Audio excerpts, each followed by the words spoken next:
Hello everyone, আরও একটা mini ব্লগে তোমাদের ওয়েলকাম। আজ বিকেলে একটু বেরিয়েছিলাম ঘুরতে আর টুকিটাকি শপিংও করেছি। তো ফার্স্টেই পৌঁছে গেলাম প্রিন্সেপ ঘাটে।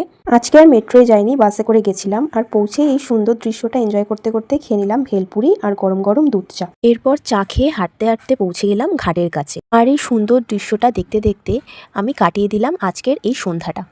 আমার এই সন্ধেবেলা এই নৌকোগুলোতে চড়ার খুবই ইচ্ছে, বাট কোনোদিন হয়ে ওঠেনি। কোনোদিন হয়তো ট্রাই করব। আজ প্ল্যানেটও গেছিলাম আর গিয়ে টুকিটাকি কিছু শপিংও করলাম। আর কি শপিং করলাম সেটা আমি এই ভিডিওর শেষে তোমাদের দেখাবো। যেহেতু বৃষ্টি স্টার্ট হয়ে গেছিলো তাই আর বেশিক্ষণ স্প্ল্যানেটে থাকলাম না, চলে এলাম মেট্রো স্টেশনে। এভাবেই আজকের দিনটা কাটলো। চলো এবার তোমাদের দেখাই আমি স্প্ল্যানেট থেকে এই ছোটোখাটো কি কিনলাম।